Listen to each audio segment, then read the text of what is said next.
My name's Kevin Ellsby and welcome to my YouTube channel. I photograph wildlife and particularly enjoy photographing small birds in flight. It's a photographic challenge, but I want to show you today in this short video the techniques that I use to photograph small birds in flight. The same technique can be used in the tropics for photographing hummingbirds, and I've been lucky enough to do that on many occasions in the past, and hopefully again when the COVID situation is resolved. But equally, when we can't travel, this same technique can be used in the garden wherever you are in the world, and in my case here in the UK. We are now in the winter in the UK, and this is the best time of the year to use this technique because small birds are more likely to visit your garden if you're putting out food for them in the way of seed or grain, for example, and that's a perfect time. So with this video, I hope to show you the techniques that I use, and hopefully you'll get some ideas about how I go about it and maybe give it a go yourself.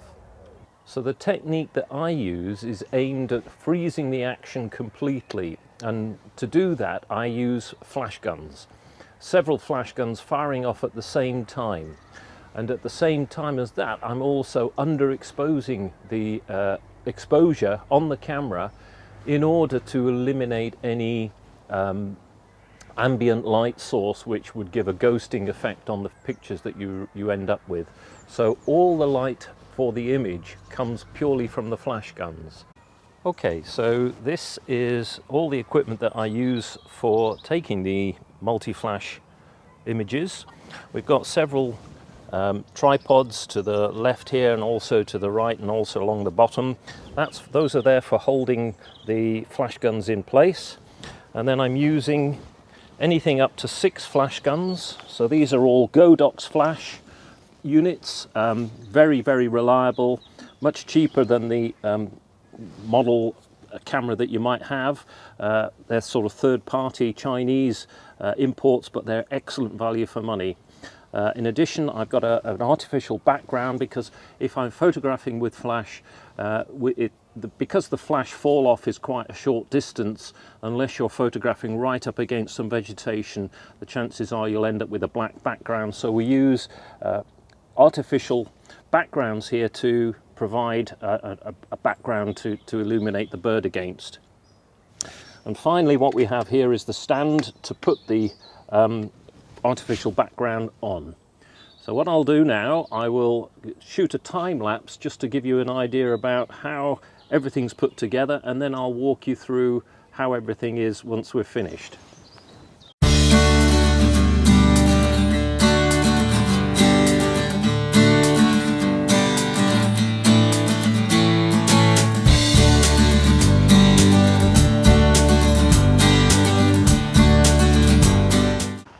Okay, so this is the setup that I would normally use in this sort of photography.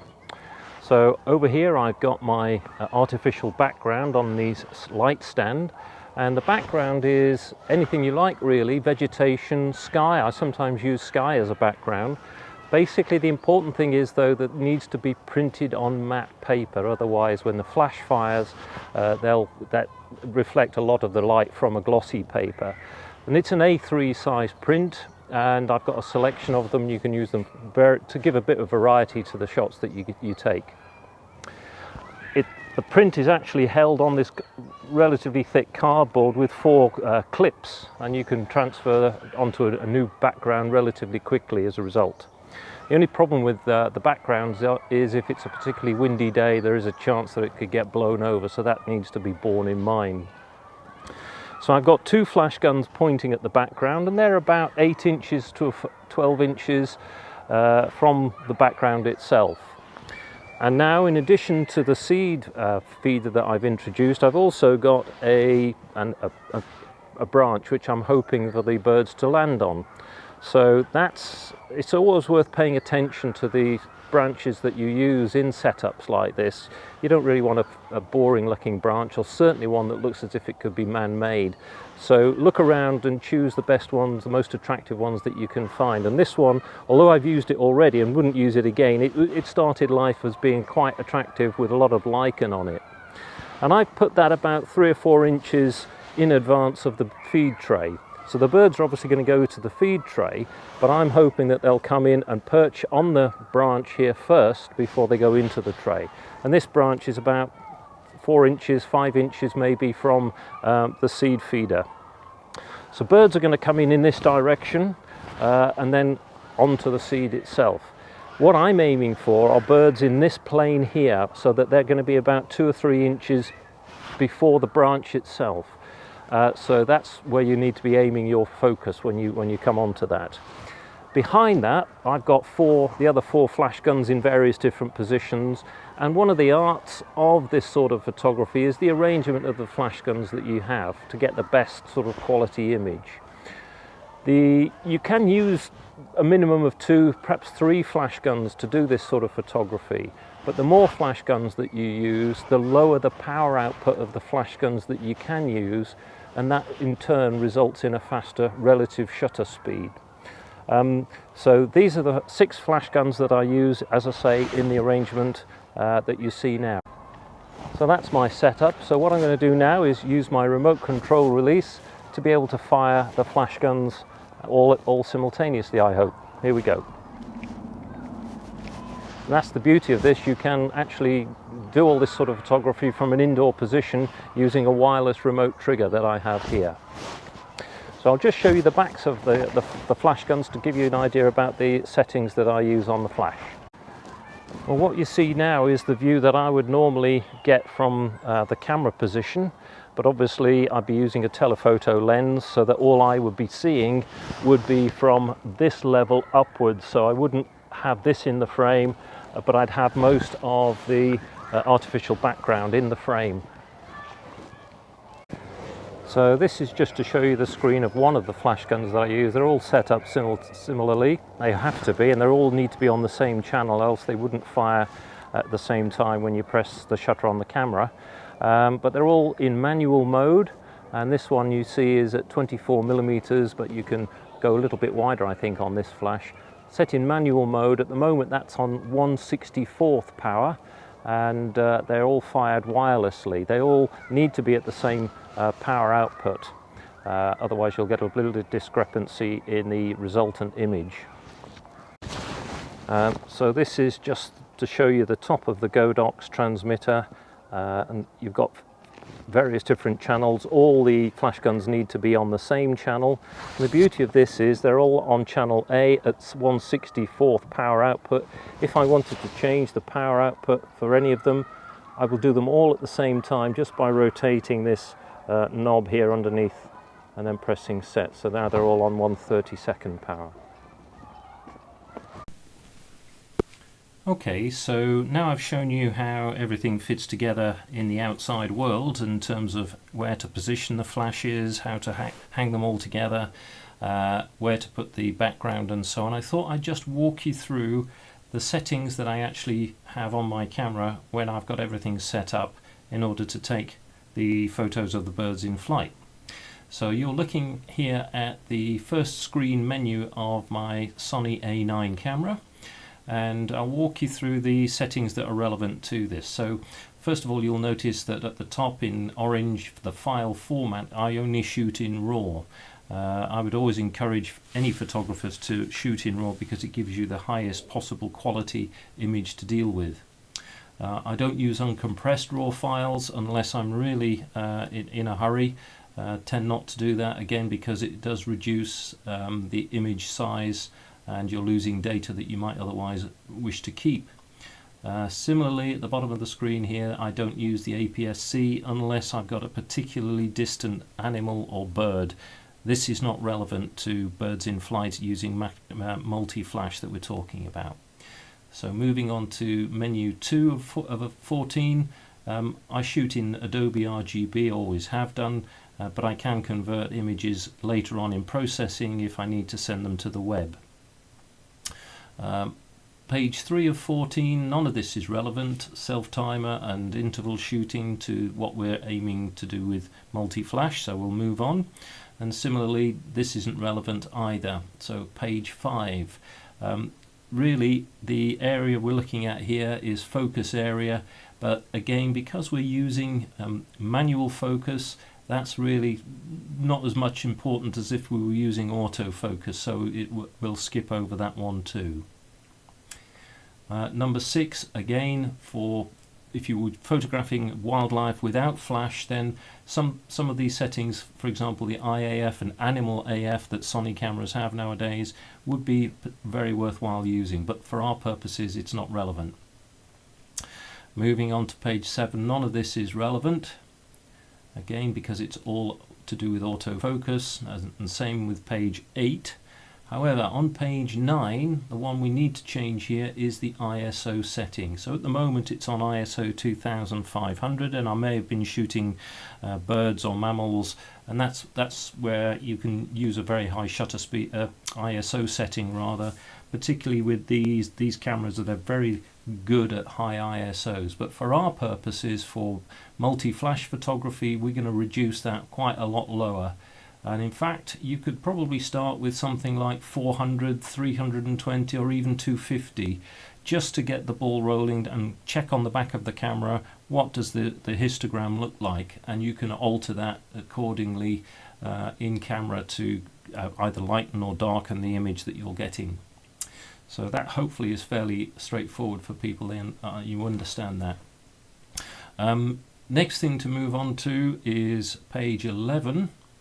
And here I want you to notice that the flash mode is grayed out. I can't change that, and the reason is because at the moment my camera is set on an electronic shutter, and you can only fire the flash in on the Sony camera when you're using the manual or mechanical shutter, and I'll go through and do that in a moment, and then we'll come back to page 11. Next thing to do is carry on moving across, and at the moment I've got my white balance set at cloudy, and I normally would use auto white balance, but that also is something that you can keep an eye on in camera when you're taking your photographs, so that if it is a particularly cloudy day you may end up getting a slightly better image if you override the auto white balance and convert it into cloudy. But I tend in general to use auto white balance, and of course you can, with shooting raw files, convert a lot of the color profile in post, which might help. So I tend to stick to auto white balance.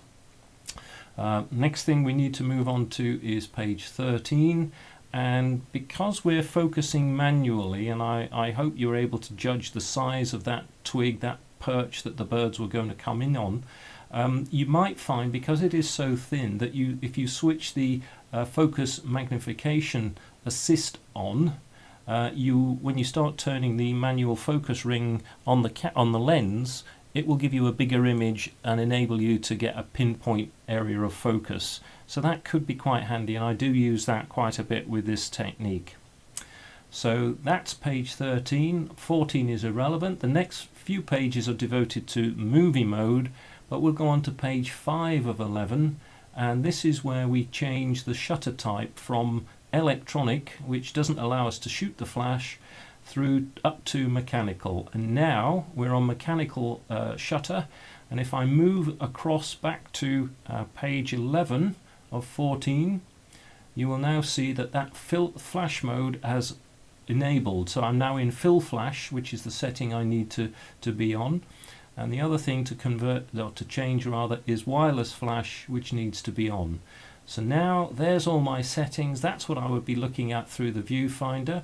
You'll see in the top left below the M for manual that I've got the high speed shutter going, and that means I can get 5 frames per second shooting with flash on this camera. The only other things to change here are at the bottom the aperture and the shutter speed. So at the moment the shutter speed is 1/1600th of a second, so I can change that, and I need to bring it down, because the other beauty of shooting with multi-flash is you go down to a shutter speed equivalent to or below the sync speed of your camera. In my case it's 1/250th of a second, so that's set now to 250th of a second. But the good thing is you'll see my aperture is at 3.5, which would give you a very shallow depth of field.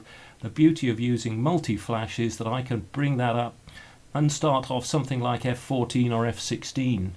And again, so those are my three settings. At the bottom of the camera, you've got a shutter speed of 1/250th of a second, an aperture of f16, and an ISO of 250, and these are pretty standard settings that I use certainly to get the ball rolling. So if conditions are particularly bright, then I might need to adjust either the aperture or the ISO, or sometimes change the distance of the flash guns from either the background or from the seed that the birds are coming into, or reduce the power outputs of the flash guns.